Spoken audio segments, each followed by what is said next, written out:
Steel Curtain Network. Touchdown! Touchdown para Calvin Austin!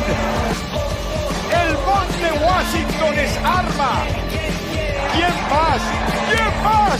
DJ Watt! What is going on, Steelers fans, and welcome back to another episode of the Steelers Preview. I am Jeff Hartman and joined, as always, by Dave Scofield and Bryan Davis. What's up, Dave? How are you?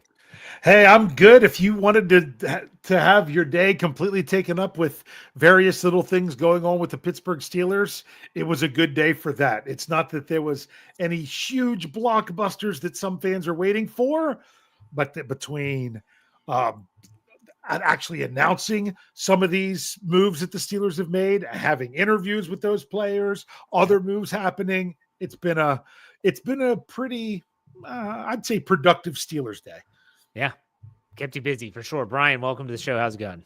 I'm so glad to be here, fellas. This has been an interesting week, and I actually think it's been a positive week for the Pittsburgh Steelers. Well, others are freaking out, but this has been so fun to see what's happening every single day, waiting for that breaking news to pop up on our inside Slack channel and seeing what's going on, and then all of a sudden just being, just going crazy and reading all the comments and sharing it with everybody else. So it's been interesting.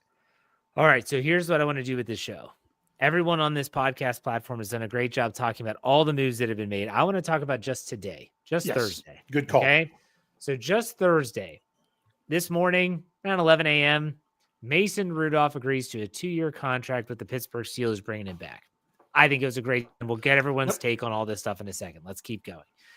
Aaron Rodgers continues his dark retreat, or he's walking on a beach with a blanket. I don't know what he's doing, but he hasn't made his decision yet. So we don't know anything about that. Scotty Miller gets brought back. So Scotty Miller, yes, the wide receiver, special teams guy, was bounced in and active last year all the time. He is back. Brian's boy, Ben Skoranek, he comes back and gets signed. Is that a 1-year deal, Dave? It did not say. It did not say. I think it should be 7, but that's just me.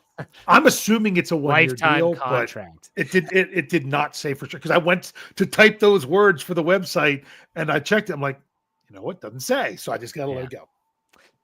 Also, outside of Ben Skoranek, the Steelers hosted Kyle Juszczyk of the San Francisco 49ers, who was released. And so he is that fullback / tight end / running back, very versatile Swiss Army knife type player. And by the way, they also made a lot of these moves official. So whether you're talking about the press conferences with all these different players, they did make the DK Metcalf trade in his jersey number. He's wearing a number 4 this year. That was made official. You had Darius Slayton. That signing was made official. Slay. What did I say? Slayton. Slay. Sorry. Yeah. Slay. Brandon. The quarterback, Brandon Eccles, he's there. Malik Harrison was there. So, okay, I've talked enough. What did you guys think about today? What was your favorite move of the day? Dave, we'll start with you. Okay, before I answer my favorite move, I'm going to talk about the one thing that you brought up about someone visiting, and that was with Kyle Juszczyk. Yes. And this is what I said, and I think Steelers Nation can get behind this. Hopefully I don't screw up how I said it before. That is, if you're going to use a fullback, you need to, it helps to have a real, genuine fullback. Also, if you have a real, genuine fullback, then you better freaking use a fullback. Okay. Don't just there to have that could be nice. If you're going to do it, you got to go all in with using it. And if you want to go all in with using a fullback, then go get a fullback that you can do that with. That's ultimately, I think, the decision the Steelers need to make there. My favorite signing today, well, first of all, I love the Ben Skoranek. I really do. But I was really happy with Mason Rudolph. I really was, because to me, I'm one of the people that's like, let's just roll with it. Let's just go there. Let's not spend, 10 times more money. I still think that initial report of what Rodgers was going to be was ridiculous. There's no way that could actually be it. But rather than pay that much more, just go with it. I mean, I put out there where I can't remember who it was from the Pittsburgh media that said since 2018, you could argue that Mason Rudolph has been the best quarterback for the Pittsburgh Steelers. That was Chris Adamski of That's the who it Tribune was. Review. That's Yeah. who it was. Yeah. So, I mean, you can. I know some people don't like it. Some people, if you don't like it, you got to remember he wasn't brought in that he was now your guy. But honestly, if he was brought in because now he's going to be the guy, I'm not opposed to that, honestly, if that's the way it works out. So I love it because I don't feel like everything is riding on the wacky decision is the way I'll put it. Whenever what's his face gets around to deciding if, like, I still think he's going to turn around and do the ultimate screw job to the entire NFL and keep it going as long as he can in order to announce he's retiring. So it puts him in the news, and that's what it's really all about. But hey, we'll see. I've talked too much. I should let Brian talk. All right, we'll get to Mr. Rogers' neighborhood in a second. Let's go to Brian. What did you think, Brian, about the moves today, and what was your favorite? All right, so of course my favorite move is Ben Skoranek. I think he could be what Matthew Slater was all those years as a special teamer. I would just keep him for, like, Matthew Slater for the Patriots, excuse me. I think he is just absolutely fantastic. I think he will be a Pro Bowl special teamer one of these days. I think he's that good. I think he could also, we saw him catch passes for the Rams. We saw him that one game that he got hurt against the Ravens. It looked like he was going to be thrown to all day the way they started off. So I think he is great to have in there as a change up and as a guy number 5 receiver, either number 6, but he's awesome to have. Be honest with you, and I don't know how I missed the Scotty Miller news. That must have just slipped by me, but I missed it. So, but I definitely saw the Skoranek and I went crazy. But the Mason Rudolph one is, I've been critical of Mason Rudolph last year when he was gone, because everybody was like, should have never let him go. Look, he wasn't the plan. And the plan did not go according to what they thought it was going to, because they thought that they were going to have Pickens. They thought they were going to have Pickett. They brought Russell Wilson in. He wasn't a part of the plan. And he didn't have a good year. However, he had 9 touchdowns and 9 interceptions, about 1,500 yards. I don't know how many games. But the thing about it, with Rodgers doing this idiotic move and the fact that he's fooling around, I think it's time to just say, all right, it's over. We don't need you. And I would much rather go with a guy like Mason Rudolph, because if you can go ahead and bring in a guy like Juszczyk and use him, and I think they would, that's a kind of guy that we've seen in the past that Arthur Smith has liked to use. But now you have Metcalf. You know Pickens is sticking around. You know they're not looking at dealing him. I still don't think. I don't think they're. You think so, Jeff? I think before the draft would be when they do it. I don't think they're going to do it. I think they're going to load up on these guys, because think about this. You'll get a comp pick from Pickens if you lose him, and I'd rather see what you have with these guys. So if you have a serviceable quarterback, Mason Rudolph can hit all these guys, and you brought another guy in that hardly anybody's talking about. It was late last night, but if you remember December 15th against the Eagles, Kenneth Gainwell destroyed the Pittsburgh Steelers. He was more effective than Saquon Barkley was against the Steelers, because they were throwing passes to him out of the backfield and he was gashing them. So I really like that move, bringing him in. So you start throwing the backs more. And if you've got a Juszczyk, you've got a Gainwell, and Jaylen Warren could catch a football too. You have all of these guys. You have these guys downfield. You have weapons. Mason Rudolph, if he's serviceable, and we've seen him with the long ball, we saw what he did at the end of 23. He knows how to throw intermediate passes as well. So I think just a serviceable guy will make this team good. And I hate to tell you that they're not going to be a 5-12 team with Mason Rudolph. All right, so it's funny. But I want to get to that question at the wins with Mason Rudolph. Let's just go down that path in a second. I wrote an article for SteelCurtainNetwork.com, and I was going to run it a little bit later in the morning, but I got up and I was at the computer and I wrote it earlier and I ran it. Thank goodness. And it was how the Steelers shouldn't be putting all their eggs in the Aaron Rodgers basket. It's not that they're not trying to still acquire him, but they can't just sit there and do nothing and wait on him. And thankfully, they went out and signed Mason Rudolph. He is a safety net. He is an insurance policy, whatever analogy you want to use. That's Mason Rudolph. It was a great signing, in my opinion. I love Ben Skoranek. I like Scotty Miller just fine. But Mason Rudolph is the story of the day, as it should be. And so I started to kind of let my mind wander a little bit. What would a season look like if Mason Rudolph was QB1? Let's assume that they keep George Pickens. You have George Pickens, you have DK Metcalf, you have Roman Wilson, you have Calvin Austin III. You probably are going to draft a receiver, and maybe you get someone like Cooper Kupp, who is still out there and was recently released. As of this being recorded, has not signed anywhere, and the Steelers are, if supposed to be, interested. You also have a running back like Brian mentioned, Gainwell, Warren. They're going to draft someone. An offensive line that it's got questions, but it could also be pretty good. Like those questions could be answered in a positive way. My question is, before I ask the question, I don't think Mason Rudolph has ever been in a situation, maybe outside of the end of 2023, where he's had a team that he could succeed with like this. But let me ask the question now. How many wins do you think this Steelers team could win with Mason Rudolph at quarterback? Dave, I'll ask you first.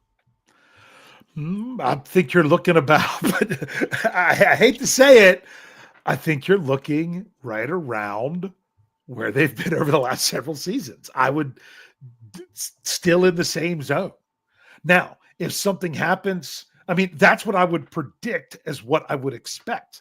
Now, could Mason Rudolph somehow get a resurgence? You know, him and Arthur Smith click much more than the previous dude that was here with Rudolph. They let him throw the ball. He has better targets, things of that nature. Could then that add a couple more wins? Yes, it could. Could we ultimately see that no, Mason Rudolph isn't someone that's really going to push you that much over the edge and it'd be a couple less losses? Yes, it could. And then, but even if that's the case, then you're sitting in a little bit better opportunity to make 2026 a chance to do something. And I'm not going out on a limb and saying that the quarterback class in 2026 is better, because I don't know squat about it. I will tell you that all I know is in 2025, the Steelers aren't in a position to really go get a significant quarterback this year unless they hit on a mid-round flyer, which is possible, but you're not going to be moving up in the first round to go get that guy because of how far down you are. So to me, that's why I would say, although Mason Rudolph, I don't think was brought in here saying you're going to be the guy. I don't think that's it. No. But if it ended up being that he ended up having to be the guy, that I would say that the ceiling would probably be 11 and the floor would be 6, as where I would put that. Okay. Brian, what about you? Your thoughts on Mason Rudolph's potential for wins if he's the quarterback one? I'm just looking at the guys that are around him. And if you have a healthy year and you have a drama-free year, which I can't promise that whatsoever with the guys that you have here. This is, I call it the attitude era, like the WWE used to call it. This is the attitude era with these guys. You had Young Money era, attitude era. But let's just go ahead and say I could actually see them going 10-7, but I could see a situation where if things fall apart around 8 wins, I don't think less. I actually think they're going to, with the schedule this year, I think they're going to put together, it's not as brutal as last year. I think 10's right around there, but I can see 12. So I'll go 8-12. If things go perfect and you have and the reason I'm saying 12, if you have a Sam Darnold type year, because I don't think Sam Darnold's that much different than Mason Rudolph. when you talk about, potential and the way Sam Darnold started his career. I really thought if you would have paid the money for Sam Darnold, why not just bring in Mason Rudolph? Exactly. You're exactly right, Brian, because the thing is, they're like, oh, is Mason Rudolph really going to be the guy that puts you over the edge? No. But is there really anyone out there that you could even throw a ton of money at that would would put you over the edge? No. It's not just about, oh wow, they're not gonna have any better quarterback situation this year. What were they going to do to be better? Are they going to have to spend $30 million just for this year in quarterback just to maybe be as good as they were last year? I don't think that's worth it. I really don't. And I think I'd rather find another Mason Rudolph-like player. I'd rather find two more Mason Rudolph-like players and bring all three of them in and say, let's see who pans out. I mean, I know three quarterbacks going into camp. It really isn't a good option. It's really not. But I'm just saying, I mean, how is that different than taking a mid-round flyer in the draft? All right, so now we're going to flip the script. So you guys gave me your predictions or your thoughts on the ceiling and floor of a Mason Rudolph-led Steelers team in 2025. Well, what about yours, Jeff? I would say 8 to 10. 8 to 10. Yeah. Let's go with, what if Aaron Rodgers is the quarterback? And let's say Aaron Rodgers is healthy and plays 17 games. Is it the same? Is it different? What say you, Dave? All right. Well, listening to Let's Ride on Wednesday Coach. with Coach KT Smith, and was saying, oh, Aaron Rodgers, he played all 17 games last year, started them all, but he was banged up. Yeah. Okay. Rodgers I said 42. Is it that he's going to be 42 during the season, or I know he's 41 now or something? His birthday's December 2nd. So he would turn 42 during the season? I don't know. Mine's the third. Mine's the third, Jeff. I just saw that it was December 2nd. Yeah. Okay, so that's what you remember. I get it. And I believe it was 1981. Yeah. So he's exactly 10 years younger than me. So, oh no, he wouldn't be 44. He must be, I'll have to look it back up, but it's December 2nd. Yeah. So he would have been born in 85 because he'll be 42 this year. He said he was born in. Yeah, I think he was born the same. He was born in 83, I think. No, well, he could. Yeah, he actually was, because I just turned 42. So if his birthday's in December, he was born in 83. Yeah. So, sure. So, yeah. Anyways, to the question. Birthday aside, Dave. I don't know what would make you think that he suddenly would come to Pittsburgh, especially. Yes, there's a lot, the dreaded P word that Jeff hates with the offensive line, which is potential. That's what you're going to roll with, because so much of it, you've got to figure out what's going on with these first round picks to tackle. But it could be rough early on. What makes you think he's not going to be banged up this year? That's my biggest concern. So you say if Aaron Rodgers is healthy and good to go all season, I think that's the ultimate factor. Well, let's say he plays in all 17 games. I'm saying he doesn't have like a stretch that he misses. Like his first year in New York, where he played how many plays? Yeah, like 4. Yeah. So to me, if he's actually healthy, you have to predict chemistry. That's the problem. And when you have someone with that kind of personality, you don't know if the chemistry is just going to be fine or if it's going to be like, my goodness, this is a disaster.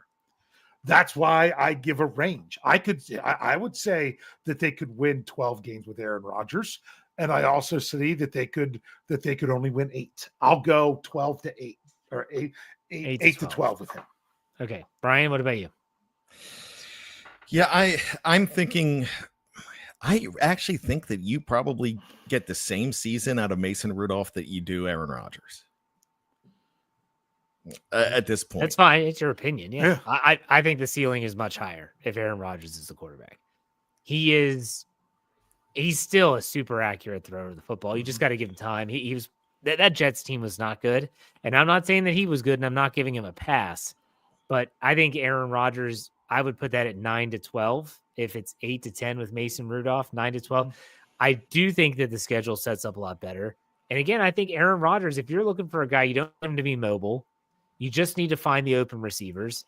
And I said this on Let's Ride, and I'll say it here too. there's a lot of Tomlin fans, and I say that jokingly, that they hate how they feel like Mike Tomlin handcuffs the quarterback, right? And they just want to see a quarterback say, you know what, I got this. There's no quarterback out there that'll say, screw you, Mike, I'm doing what I want more than Aaron Rodgers. That's true. Yeah. So if you want to That's a see really what that good looks point. like, Yeah. you would want Aaron Rodgers. Him Yeah. and Shane Falco. Yeah. I mean, that would be the upside of it. Yeah. I'm going to say it once again. I think I said it last week on this same show. To me, it all comes down to money. I will feel much better about things if you're not. I don't. If it's anywhere close to what Florio was saying for Aaron Rodgers of That's the 2 million insane. I don't of years, think- 90 No. million. Yeah, that's I'm like, why would you waste your time unless you're honestly convinced this guy's winning a Super Bowl with you this year? And I just don't see it. And I also think it's important to have that Mason Rudolph if you do have Aaron Rodgers, because that way, if Rodgers is banged up, then you need to roll with Rudolph while he's banged up. You just did. Let me finish one more thing on my Aaron Rodgers thing. The reason I don't think there's going to be much more of a difference is you're still dealing with an offensive line that you've got to make sure that everything comes together and gels with them. And I really feel that it can, but I also think that you can get out of trouble a whole lot more with Mason Rudolph because you are a statue in Aaron Rodgers.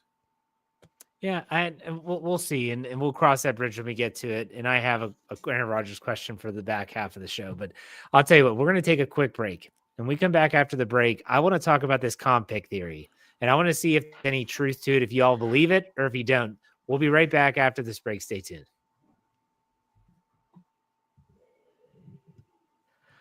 All right, Steeler fans, if you're watching live on any platform, clearly we didn't go anywhere. For those who are on the audio side, thank you for taking a word from our sponsors. But here's the thing. The Steelers early on in free agency, they made a lot of moves Thursday, but prior to that, it was very quiet on the home front. And there was actually more players leaving than they were coming in. And everyone's like, oh my gosh, what's going on? What are the Steelers doing? And then Alan Saunders, that was the first person that I saw. He wrote an article for Steelers Now. And he said, you can kind of see what they're trying to do here. Yeah. They're trying to work the comp formula. This is something the Baltimore Ravens have done forever, by the way. But he said they're doing it so that in 2026, maybe they have the draft capital if they want to move up in the draft, get into the top 10, and pick one of the quarterbacks that they deem to be potentially the next guy. And everyone says Arch Manning, by the way. In the NIL era, there's a good chance Arch Manning says, I'm going to stay at Texas for another year because I'm making more than I would in the NFL as a rookie. That is a possibility. So people think that Arch Manning's just naturally going to go into the NFL in 2026. More quarterbacks are staying in college than they are coming out because the money's not what it is in college. And he might want to look at what teams are drafting at the top of the draft. Too. Absolutely. And a chance to get a championship ring in college. For sure. So everyone that's like Arch Manning, calm down on the Arch Manning talk. Okay, this isn't back in the day when they don't make money, at least not publicly, and they made more money on the NFL, so they wanted to get there as soon as possible. So keep that in the back of your mind. Now, the theory is, though, that the Steelers are focusing on players like an Aaron Rodgers, released. That does not hurt your comp pick formula. They are looking for like a Cooper Kupp, released. Doesn't hurt your comp pick formula. They're looking for lower level type signings that are not going to be, they're going to negate some of these lower level signings that the Steelers lose. The big name signings that the Steelers lost, which help, Dan Moore getting $50 million guaranteed, $80 million overall for Tennessee. That's a huge contract. Najee's contract would probably qualify. Who's the other one? James Daniels. I got it in front of me. Go ahead, Dave. I'll let you read it. All right. So this is, they round up on, this is on overthecap.com. Dan Moore Jr., they have him at 21 APY, average per year. It's 20.5 because it was 82 million for 4 years is what I understand. Justin Fields, 20 million a season. James Daniels, 8 million a season. Dante Jackson, 6.5 million per season. Najee Harris, 5.25 million per season. Now, Landon Roberts and Van Jefferson, they're not projected to be making enough that would actually make them qualify, but we'll see. We don't know yet with Mike Williams how much of that was incentives and how much of that was base salary, that he could be another one. So there you are. So did you say like where they potentially could be, like the comp picks? Like the rounds? Okay. Yes. If I'm going to do that, I have to give this disclaimer, right? This is estimated from over the cap, and it's not just the estimation based on their salary. There is a huge formula with this, and they have studied it, and they've got it pretty darn good, better than, but no one else is nowhere close. They're really good, and even they would say, hey, we're just going. And right now is a lot harder to project than at the end of this coming season, because the other factor is how much you play, your percentage of snaps. That's a big factor in determining where you end up with these rounds. Also, if you end up being all conference or all pro, yeah, they do all conference, not Pro Bowl. Okay, which is that's Pro Football Writers of America, right? That does all conference. Yeah. If they do that adds some into it, and then it all lines up from there. So right now, Dan Moore is projected as a 3rd round comp pick, but you got to remember that's projecting on how many snaps he played based on this past year. If he gets hurt and misses part of the season, that's going to fall, because he's not up there by a ton, because Justin Fields at only $500,000 less is projected as a 4th round comp pick. Now they might have him projected to play less snaps because they might have based it some on last year. I don't know. Okay. So right now, if you're going off those projections, Moore is a 3, Fields is a 4, Daniels, Dante Jackson, Najee Harris are all a 6. Okay. Right now, the Steelers have only signed one player that over the cap has that would cross out anybody, and that's Malik Harrison, and he's a 7, so he would just cross out the bottom name on the list. They still don't have Gainwell or Eccles exactly what the breakdown of their stuff is to say where they would be, but based on the reports, I don't know if they're going to qualify, or they're not going to be canceling no 3rd or 4th for sure. So that's where the Steelers stand. And just so you know, you can't get more than 4 comp picks in a draft. They just don't let you do it. Yeah.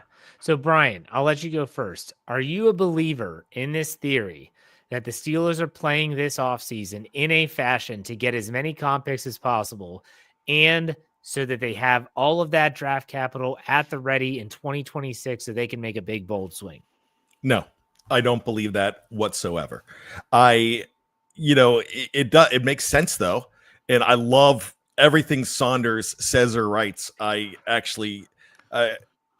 kind of feel like it's gospel. I think he's very good at everything that he does.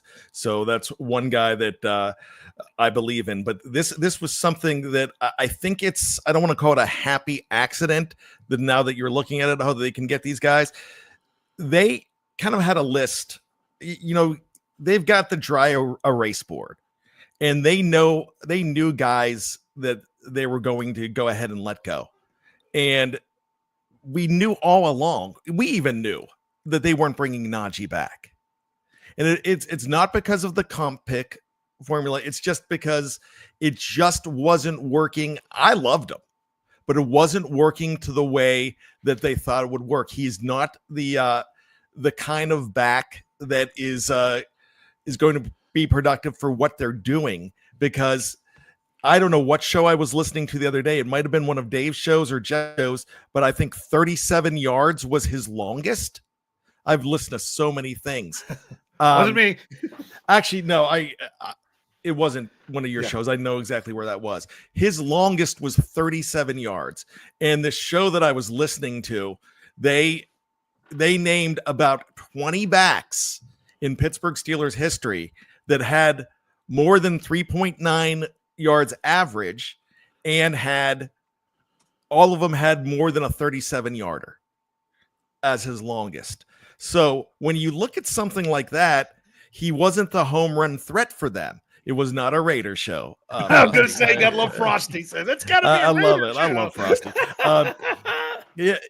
So it was a Pittsburgh show, but it was on radio. But anyways, what I'm looking at here is I think guys like Gainwell and Warren fit a little bit more.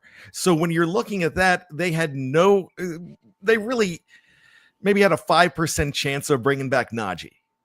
And he was economical, but they would have thought they would have had the same old thing. So that's a comp pick there. There was no way they were bringing back Dan Moore, especially with what, they do this market analysis. And everybody knew that he was going to get a half decent deal. I don't think we expected around the 20,000, the 20 million a year range, but it was it wasn't out of the question that he was going to get 15 for what offensive linemen are getting.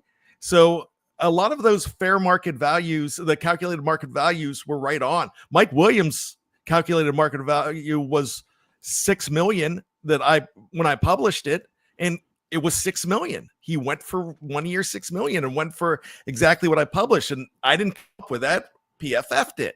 So now that they're looking at it now, they're like, well, we can get comp picks out of those guys. I don't think it's hindering what they're doing and what they're not bringing in, because I really think in my heart, I think that they were looking at Javon Hargrave or they were looking at Jonathan Allen. But you can call it a holdout or the beach cruise or whatever Aaron Rodgers is doing. They kind of missed out on those guys because of they missed out on a few signings that they probably would have, because they were waiting for Aaron Rodgers. I think they wanted a defensive lineman, and I really thought they were going to double dip this year, one in the draft, one in free agency. So I think that doesn't mean it's not going to happen, but I thought they were going to go for a home run with one of those guys. So, and that would have been about 12 or 13 million dollars. They're just not going to shell it out while they're waiting for Aaron Rodgers. So with that, I think that you look at it and what they're doing, they got to trade. So that doesn't hurt you. When you go ahead and bring in a guy, that was cut, that doesn't hurt you either. And so, I mean, with Darius Slay, that doesn't hurt you in that, but they liked a guy like that anyways. So I don't think they settled for anybody. I think it just worked out that way. And maybe now on the back end, they're like, oh, all right, we can probably get about 4 picks here, but I don't think that has changed the way they're going to do business here. All right. He doesn't believe it. Dave, what about you?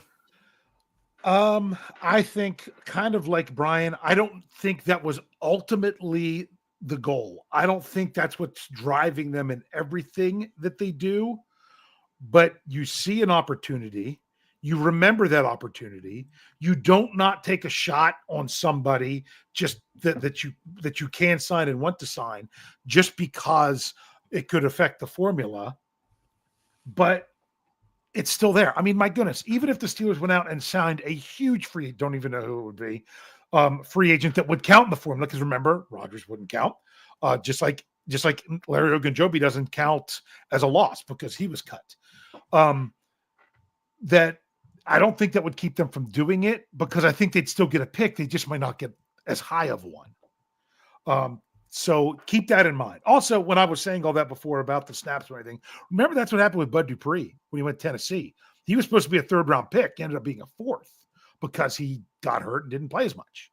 Right. So to me, I think it's something that you're like, hey, set yourself up where you at least have the opportunity, but I don't think it's driving everything that they do. It is just a good byproduct of what's happening. Real quick on that, can I throw something in? Yep. And because of Bud Dupree not playing as much, they got an opportunity to pick Dan Moore Jr. Yeah. So it goes down the line. Ooh. I don't. It could have been Buddy Johnson, but Buddy Johnson. Okay, yeah. But they had 2 fourths in that one. Yeah. But that could have gone either way, though. They may have not picked Dan Moore Jr. They might have went, if they only had one, they might have just went with Buddy Johnson. You never know. And who was the first ever comp pick that the Steelers made? This isn't trivia tonight because we've talked about it before. You told me, I don't remember. Wasn't it Mike Vrabel? Maybe give me that. This is going from memory. I don't remember. I know Hines Ward was a comp pick. I know Alex Highsmith with a comp pick. Yeah, I think Vrabel was. Yeah. So I'll say this: up until the scouting combine, I would have said this is BS. Like, this isn't true. Mm-hmm. But I was watching these videos, and I don't know how many fans watch them. I watched them. They had Sheldon White, who's the pro scouting director for the Steelers, and I watched this. And like, my first question was, because I knew Sheldon White's name. His son was Cody White. We knew that there was a connection there between the player and the man in the front office. And I was like, why is he at the combine? It was fascinating to hear him talk about how, look, we're not going to have really a say in these players and where they're drafted. That's the scouting department, the college scouting department. But these guys are going to be free agents one day, and we want to get to know them now. And I was like, wow, that's talk about forward thinking. And so then they talked to Colbert. Is it Dan Colbert? It's Kevin Colbert's son. Dan. He's in it's Dan. Is he Dan? They talked to a bunch of other scouts, and I'm like, these guys have already scouted 2026 and 2027 players. Like, these guys know, unless a player that they thought was going to become NFL draft eligible decides to go back to college, they also said, we're entering the end of the extra years of COVID eligibility. So we have a little bit better of a grasp as to who's going to be coming out and stuff like that. So when I started listening to these interviews with Rob King, you can still check him out at Steelers.com if you want. It was fascinating to me. And I thought, you know what? I would not be shocked if Omar Khan, Mike Tomlin, and the whole brain trust that is the Steelers front office, Andy White on down, they don't say, listen, we can still address team needs by keeping this in the back of our brain. If there's a player that's released and then there's a player that's a free agent and the play styles are similar, the cost is going to be similar, let's get the release player, because that's not going to hurt us. We know, I guarantee they knew we're going to lose a lot of our players from last year, the free agents, and that's fine. I don't think they want it, but we know they didn't want Najee back because they would have gotten the fifth-year option if they wanted him back. And so all these things went into place, and I'm watching this, and I'm watching free agency unravel, and damn it, I believe it. I think they are having a concerted effort that if there is a player who is, again, of the same cost, of the same play style, same caliber, they will take the release player over the player that finished their contract and would cost them in the comp pick formula. So, in other words, let's say Aaron Rodgers continues to drag his feet. Atlanta cuts ties with Kirk Cousins. They talk to Kirk, hey, how much is it going to cost? And he says, I don't have many suitors right now, so what would it, whatever. And they sign him. They don't doesn't cost them anything. So I believe in it. I actually do believe in it. And honestly, every step of the way, even a day like today on Thursday, I'm like, dang, it seems like it's, I don't know. That's just my theory. Brian, you said you don't believe in it. I don't know if you want to say anything. I'll give you the floor. No, I just, like I said, in the back of their minds, they're like, yeah, okay, this works. I like what you said. I'm more of a believer after you said that, like, if it's the same type of ability, but also you got to think about this. If Cousins becomes available, you can get a Russell Wilson situation with a guy like that, because I think he would be owed so much in dead money. I really don't think they're going to let him to go for that reason. I don't think they're going to waste all that money and cut him. So, something like that, they can probably go ahead and get a free deal. Like the Jets, the thing that drives me crazy about the whole Aaron Rodgers thing is he's going to be making a lot of money from the Jets, won't he? He will be owed money. He had guaranteed money in his contract. I don't know how much. I hold on. I looked that up. It's not one of those deals like with Russell Wilson, where there was a bunch, he still had a bunch of money for this. Hold on, I had the wrong person. But I think Cousins would. Cousins is a different story. Yeah, but Rodgers, he counts as a dead money hit on the Jets. But it wasn't that he had a guarantee. He didn't have a guaranteed contract. He didn't have guaranteed money this year. He had nothing guaranteed this year. That's the difference. Okay. So they still have dead money with him, but it's not. But it's not like they're paying him a contract that was guaranteed, like what was going on with Russell Wilson, where he was still getting that contract from them minus what the Steelers were paying. Okay. That's interesting. Anything else anyone want to add to that? No, It's been a good discussion. That's really good stuff. It's very true, Jeff, but they shouldn't let, I'm fairly certain that's not going to be like, hey, we have a chance to add a player. Oh, this is going to affect the comp formula in a bad way. We're not going to add them. I don't believe that to be true, because if that was the case, they would have kept the Landon Roberts and not signed Malik Harrison. Yeah, you're right. So, but that wasn't a big contract either. I don't think that it is in the forefront of their thought process, but I think that it is there. It is definitely there. And I'm going to lean on Andrew Wilbar. He's a squirrely little guy, but Andrew Wilbar also knows draft the sliding scale kind of what it would take to move up. And he said, he even said, he was like, hey, here's the thing. He looks at a third, a fourth, and a sixth, and you switch your first. That could actually be enough to go up and get near the pick 5 or something like that. Yeah. So when he said that, and he knows that way more than I do, and I don't even know what that's what is that. That's what Alan Saunders had laid out in that article. A very similar thing, which was I think it's spot on. Yeah, whatever that chart is. If somebody's willing to trade it. Right. Exactly. So, all right. I want to ask, before we get to trivia, I just have a real quick question. And this has to do with Aaron Rodgers, and people in the live chat. This will actually be fun to see what they're going to say. I want to know, what are people's biggest reasons for hating Aaron Rodgers? Because there could be a multitude of things, and I'm just curious which way people go.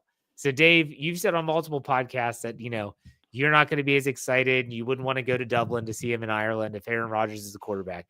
What is it about Aaron Rodgers that you don't like? What I don't like is, and this sounds awful. It really does. I don't like how Aaron Rodgers. Now, I'm not going to make it sound as awful. Aaron Rodgers often puts himself above the team when it comes to things not on the football field. That's what rubs me the wrong way with him. And I'm not saying he's right or wrong with stuff. So you're talking about last year he took a trip to Egypt instead of going to spring workouts. That's what you're referring to. I'm more about throwing people under the bus. I know Ben Roethlisberger had a tendency to do it when he was on the Fan.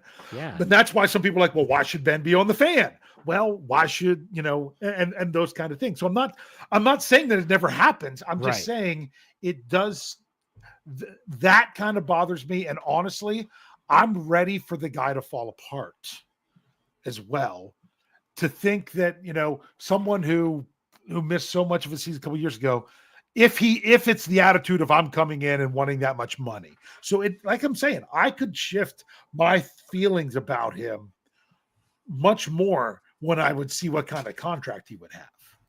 No, but I get it. I was also just not overly excited. I just see the name and my wife just kind of is like, ugh, I've just got, it's a guy you're used to hating on.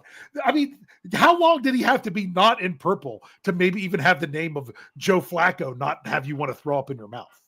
I mean, it's the same kind of, it's just one of those people that you're just like, oh, I don't want to, I wouldn't want to do that. And I'm sure plenty of other people probably felt the same way about Ben Roethlisberger.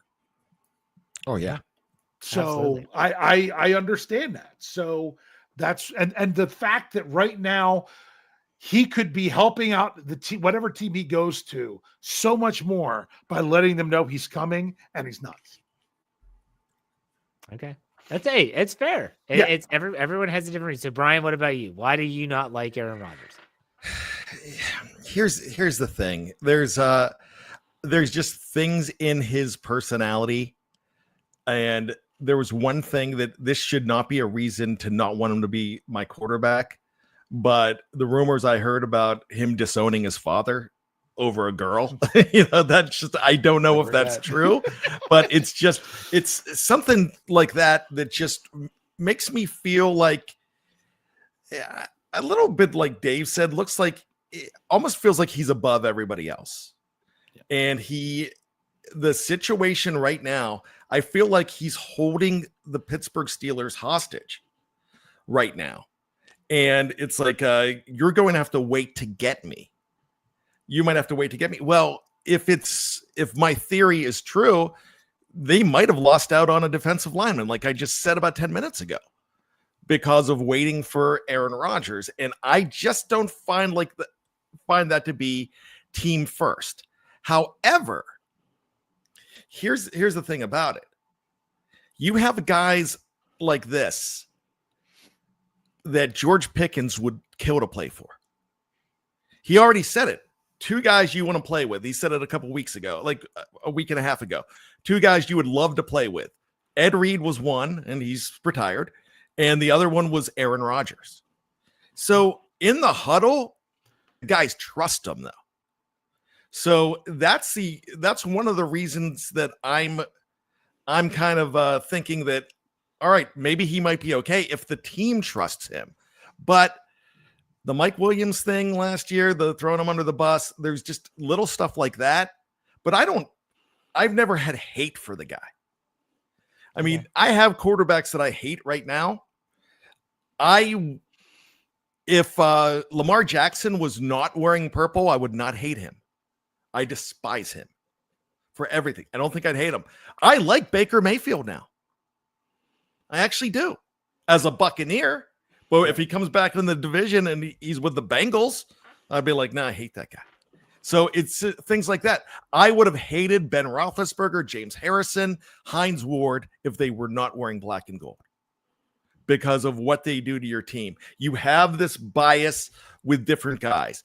But if Aaron Rodgers comes in and becomes a Pittsburgh Steeler, he's my pilot because I walked on a plane twice last week. And I did my ritual. I have a ritual when I walk out in the plane. As soon as I go in, I tap the side of the airplane twice. I've been doing this for 22 years now. I do that, and then I look over at the pilot, and I kind of, I don't see him, but I look towards the cockpit, and I do a little sign of the cross. Because the pilot, to me, no matter who he is, my life's in his hands. So with Aaron Rodgers, my team is in his hands if he becomes the Steelers quarterback. And I will tell you what, I will root for him. And whether I think he's a jerk or not, he's the guy piloting my ship. I mean, can I give you an example? Sure. Cam Sutton this past year. I wanted to see him play well for the Steelers because I wanted the Steelers to do well. He didn't, but I also didn't really like what was going on outside of football that had him available to come to the Steelers. Sometimes it's just that. And when it comes to Rodgers, it's not even those kind of things. It's more about his attitude with other things. And I don't think that he really has it left in him to cost that much money. So I'll answer the question that I posed, and that is that I don't mind Aaron Rodgers. Mm-hmm. I've gotten to hear more from him from the Pat McAfee show, and I do think it's kind of, people, there's a lot of Steeler fans that are being very hypocritical, where they're like, he's a distraction. He throws players under the bus. He does this show once a week.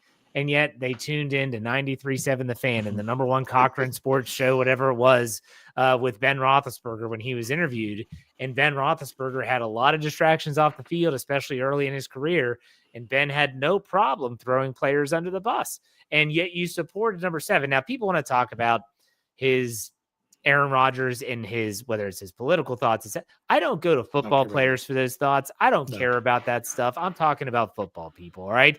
So when it comes to the football team, like there, all these things that Steeler fans bring up and say, well, he did this. The same quarterbacks in general are arrogant. They like the center of they are the center of attention. They love it. They want it.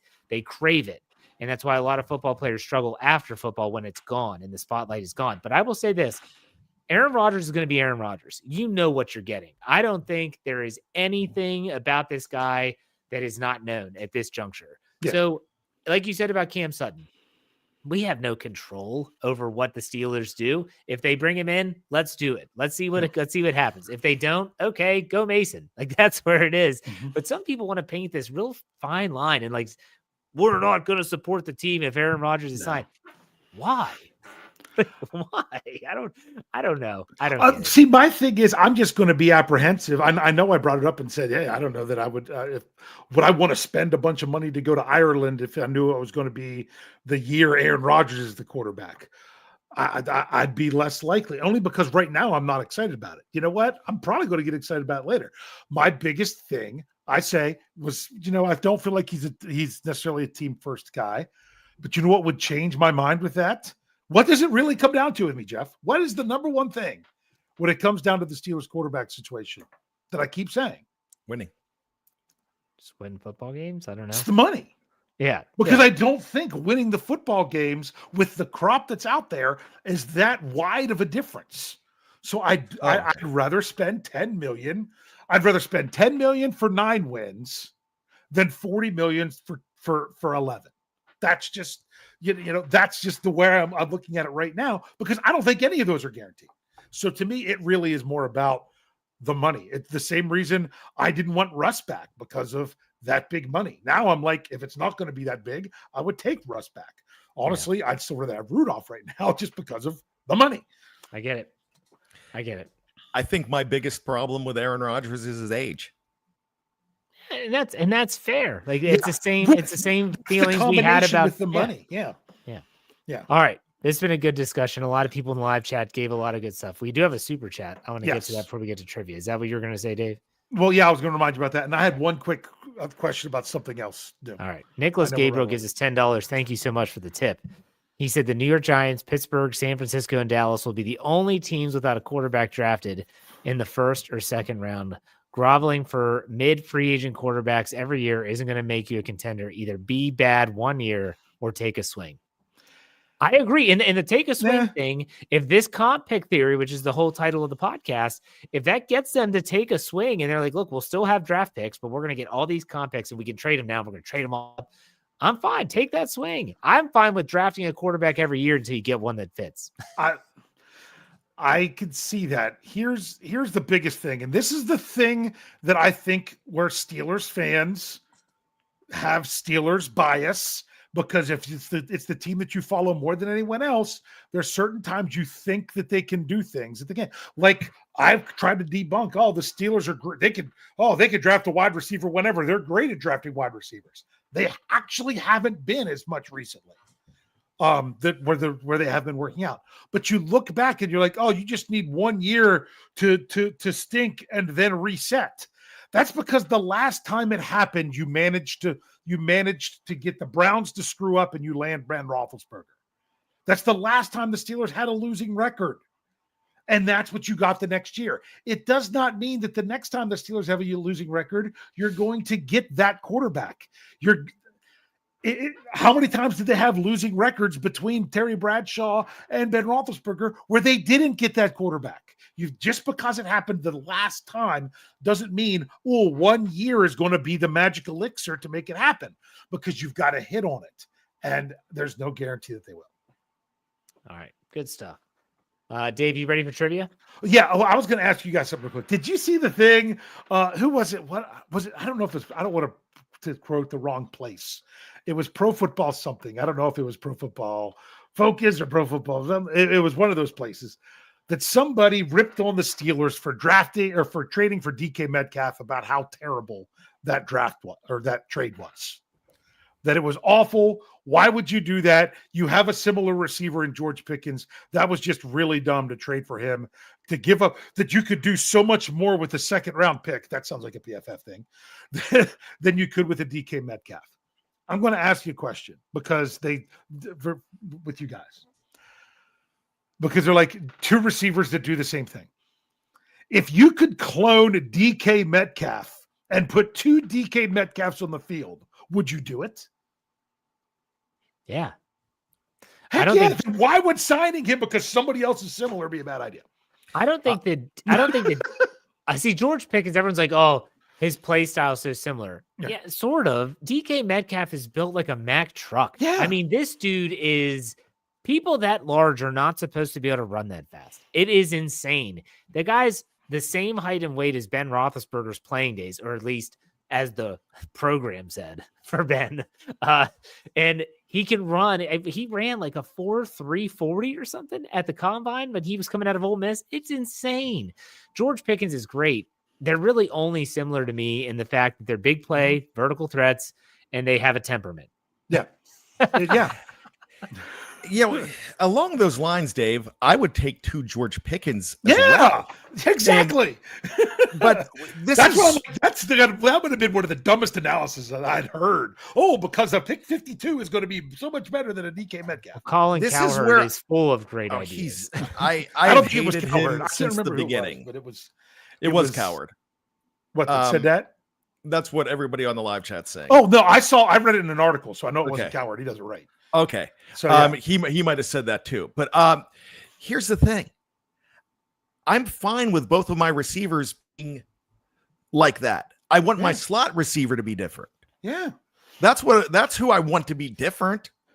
I'll take a guy Calvin Austin size, or maybe a little bit. I kind of like him to be 6 foot, but I mean, I'd rather have that fast guy in the slot and these 2 huge dudes going down the field. Oh my gosh, I can't wait to see it.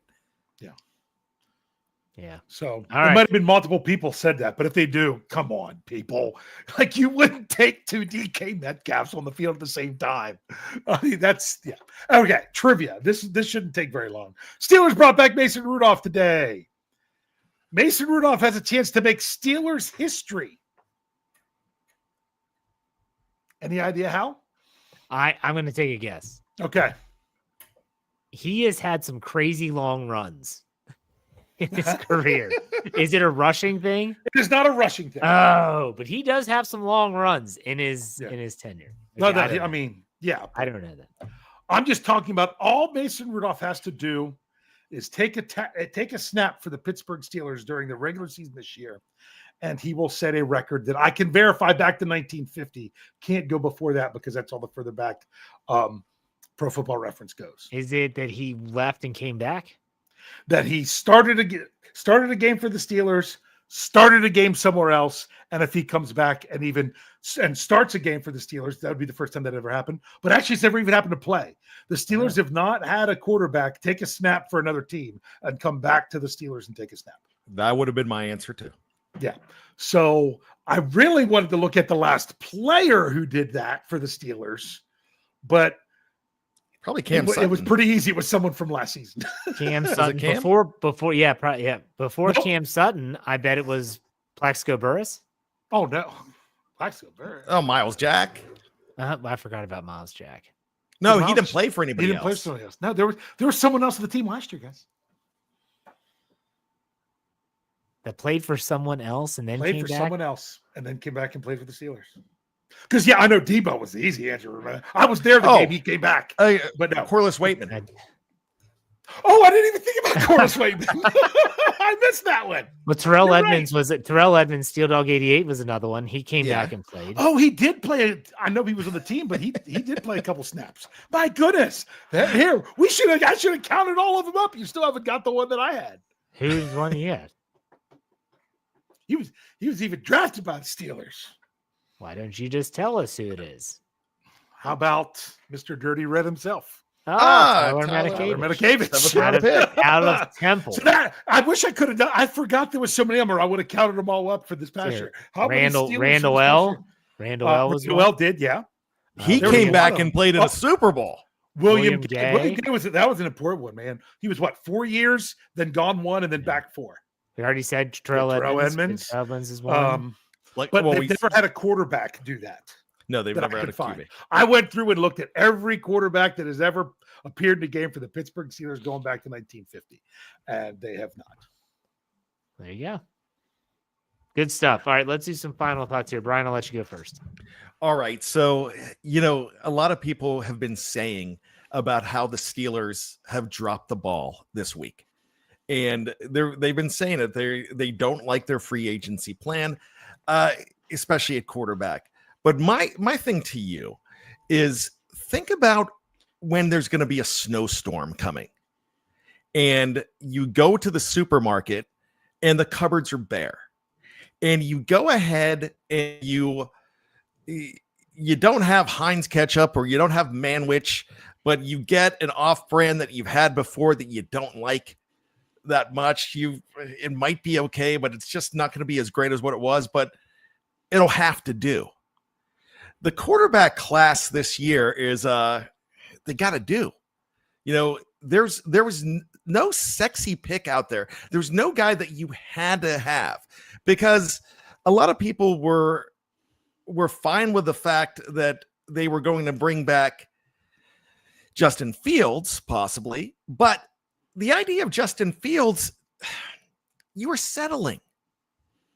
Just like, my 2 a.m. stories. I'm going to go back to 2 a.m. Sometimes at 2 a.m., you settle because that'll do.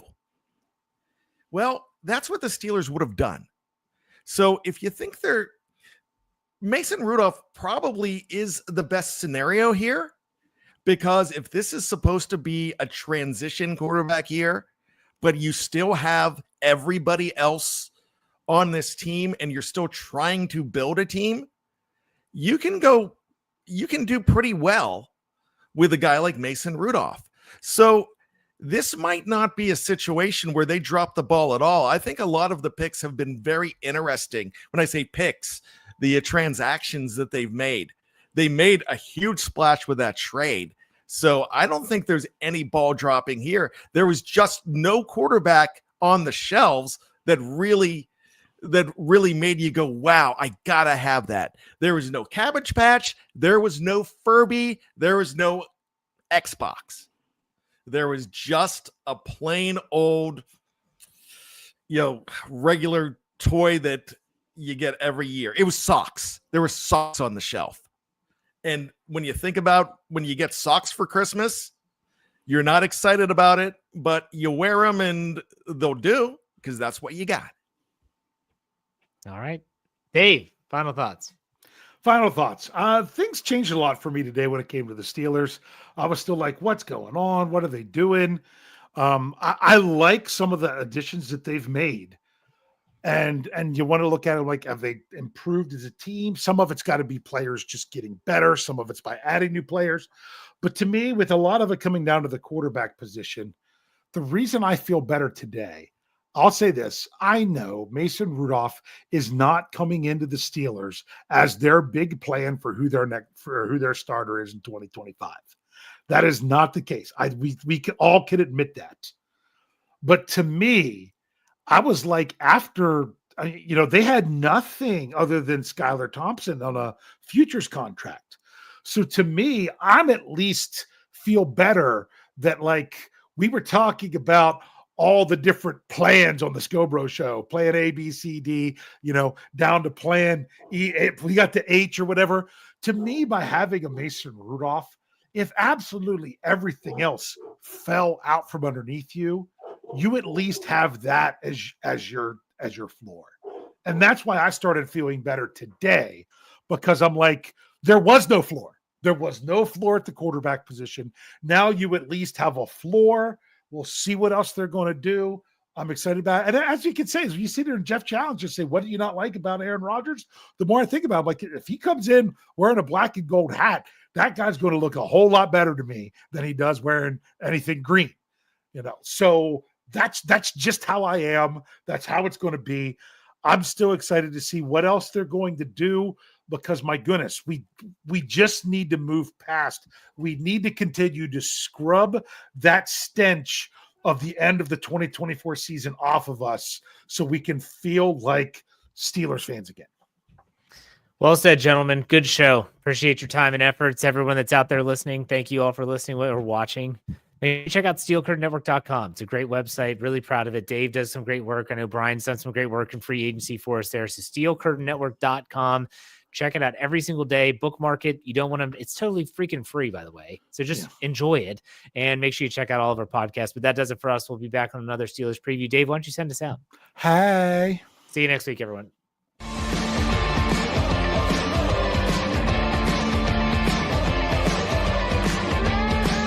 Steel Curtain Network.